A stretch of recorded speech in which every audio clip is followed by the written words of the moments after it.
드디어 뜨거운 감자인 판타스틱4를 봤습니다. 결론부터 말씀드리면 놀라시겠지만 저는 의외로 재미있었습니다. 그린랜턴과의 비교는 아무리 그래도 너무했고 2000년대에 만들어졌던 두 편의 판타스틱4 영화들보다도 좋았습니다. 북미에서의 평은 개인적으로는 조금 과하다는 생각도 드네요. 적어도 이번 영화에는 개성이 있습니다. 하지만 자신있게 추천할 수 있는 영화는 아닙니다. 만약 원작은 물론이고 2000년대의 판타스틱4 영화라도 떠올리시고 보신다면 10중 8구가 아니라 그 이상의 확률로 실망하실 겁니다.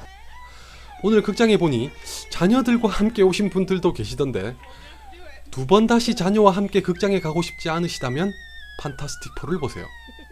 왜냐고요? 판타스틱4는 여전히 우리가 바라는 히어로 영화는 아닙니다. 그리고 2000년대의 판타스틱4 영화들을 소개한 영상에서 제가 지나치게 어두울 우려가 있다고 했었죠. 영화를 보니 진짜 그렇더군요. 제가 장담하는데 조시 트랭크의 판타스틱4는 여러분이 보신 그 어떤 히어로 영화보다도 어둡고 무겁습니다. 심지어 공포영화를 보는 것 같은 착각마저 들게 하는 장면도 있습니다. 더욱이 예고편에서 이미 봤던 것처럼 판타스틱4가 되기 전에 멤버들이 다른 차원으로 이동한다는 것은 SF 영화를 연상시키고 있습니다. 아닌 게 아니라 영화의 대부분은 연구소가 배경입니다. 영상으로 쓸 자료를 찾다 보니 20세기 폭스에서는 아예 영화에 등장하는 과학적인 소재를 친절하게 설명해주는 영상까지 제작했더군요. 악당다운 악당이 등장하지 않는다는 것은 2000년대의 판타스틱4 영화와 거의 동일합니다.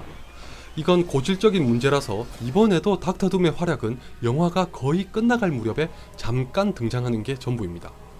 그나마 닥터 둠의 능력은 전작들보다 훨씬 더 무시무시하고 강력하게 그려졌으나 정작 캐릭터 묘사가 형편없어서 악당으로서의 매력이나 설득력은 현저하게 떨어집니다. 이런 몇 가지 때문에라도 판타스틱4를 히어로 영화로 기대하는 건 절대 금물입니다.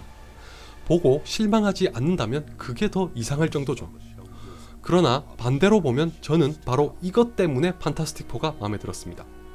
여러분 중 대부분은 판타스틱4가 또 만신창이가 된 걸 보면서 마블에게 판권을 돌려줘야 한다고 아우성치고 계시겠죠. 저도 그랬지만 영화를 보고는 달라졌습니다. 오히려 마블은 판타스틱4를 보고 자극과 영감을 받았을 거라고 생각합니다. 마블 시네마틱 유니버스의 가장 큰 매력은 다양한 캐릭터만큼이나 각각의 영화가 저마다의 톤을 가졌다는 것입니다. 자아도취에 빠진 아이언맨, 신화적 구성을 가진 토르, 이상과 현실의 갈등을 그리는 캡틴 아메리카, 그리고 우주로 나아간 발칙하고 반항적인 가디언즈 오브 갤럭시 등등. 같은 히어로 영화지만 똑같지는 않은 톤으로 종합 선물 세트처럼 완성하고 있는 것이 바로 마블 시네마틱 유니버스입니다. 판타스틱4 같은 영화라면 여기에 또 다른 맛을 추가할 수 있습니다. 히어로 영화라고는 할 수 없지만 굉장히 현실적인 관점을 유지하면서 히어로의 탄생을 다루고 있다는 것에서 판타스틱4도 분명 매력적인 영화입니다. 그래서 이 영상의 제목이 곧 판타스틱해질 판타스틱4입니다. 공개적으로 제가 한 가지 장담에 가까운 예상을 할 수 있는데 이 영화는 몇 년 내로 재평가될 것입니다. 헛소리 하는 것 같죠? 기다려보세요. 어벤져스가 나오기 전에 마블의 개별 영화들을 주목한 사람은 별로 없었다는 걸 잊지 마세요. 어벤져스가 나왔을 때 저는 덕분에 캡틴 아메리카와 토르도 재평가하게 됐다고 말했었는데 판타스틱4도 그렇게 될 수 있습니다. 판타스틱4는 리부트의 1편이라는 것에서 자신을 희생한 면도 분명 있습니다. 이것은 차차 20세기 폭스가 마블 코믹스로 만들어갈 독자적인 세계관에 적지 않게 기여하게 될 겁니다. 그래서 말인데 엑스맨과의 크로스오버는 충분히 가능합니다. 많은 분들이 혹평을 받는 걸 보시면서 걱정하셨겠지만 이 영화는 판타스틱4와 엑스맨의 크로스오버를 실현시키는 것이 가능하도록 발판을 제공하고 있습니다. 판타스틱4에서 빚어지는 갈등 중 일부는 엑스맨의 그것과 일맥상통하기 때문에 세계관의 통일에 큰 도움이 될 거라고 생각합니다. 이것 하나만큼은 판타스틱4가 잘했습니다. 조금만 깊이 들어가자면 저는 판타스틱4가 다루고 있는 이야기가 참 마음에 들었습니다.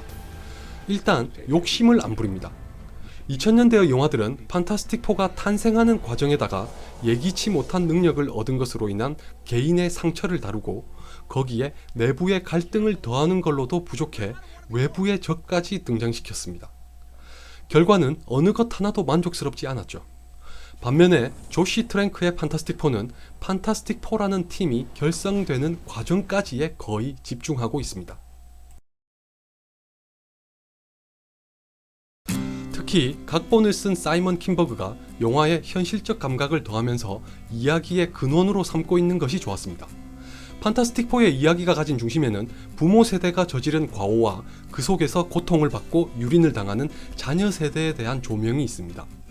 이런 심오한 주제를 품고 관객에게 전달하는 역할을 하는 캐릭터가 바로 프랭클린 스톰입니다. 그런 의미에서 2000년대의 영화들에서는 볼 수 없었던 캐릭터가 왜 여기에 등장하는지 잘 알 수 있죠. 실제로 프랭클린 스톰은 빅터를 만난 자리에서 부모 세대에 대한 비판과 반성을 담은 말을 하기도 했습니다.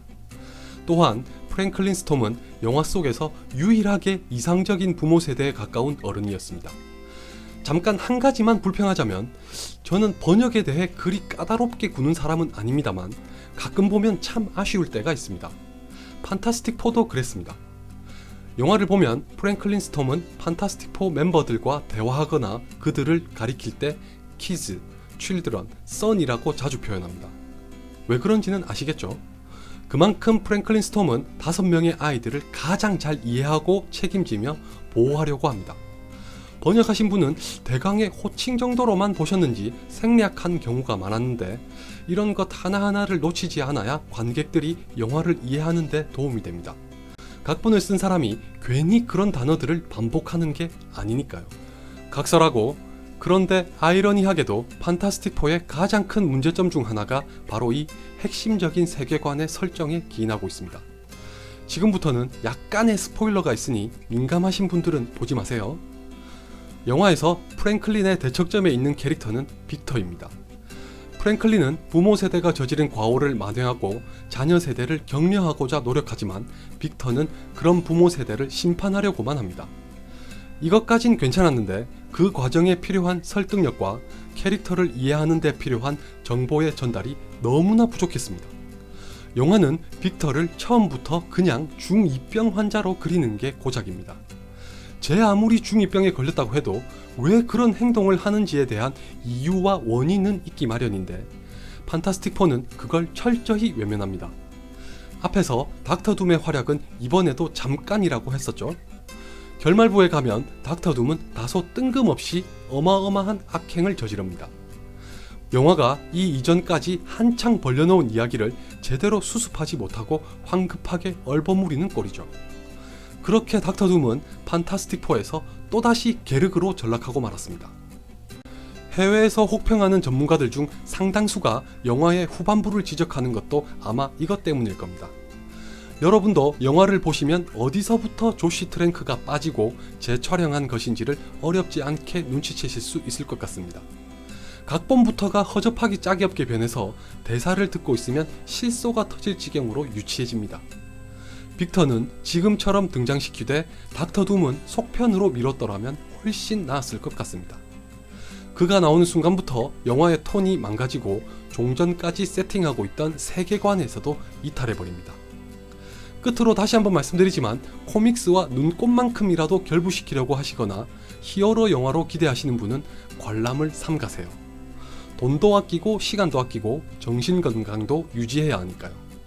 반면에 아주 넓게 열린 마음으로 보시려면 분명 이전까지 우리가 히어로 영화에서 보지 못했던 것들을 볼 수 있습니다. 후반부가 균형을 깨지만 않았다면 이번 판타스틱 4는 저주받은 걸작이 될 수도 있었습니다.